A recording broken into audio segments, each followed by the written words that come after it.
Мына әлемде миллион, бәлкім мың қыз бар.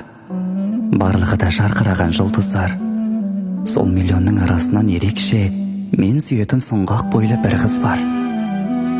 Ақ дидары ақпандағы ақ қардай, қолаң шашы кәмшат бөрік мақпалдай, шоқтай көзі тұла бойды тербетіп, жүрегімде жұлдыз болып аққандай. Қызыл ерні, қызыл жиі құлпынай, дәмін татсам құмарлана шіркін-ай. Тек екеуміз оңашада жолғар, Тәңір маған сыйласа екен бір түн ай. Мен аңсаған, көптен күткен қыз бедің, сезім қуып сені ғана іздедім. Саған қалқам енді қолым жеткенде, үкілеген үмітімді үзбегің.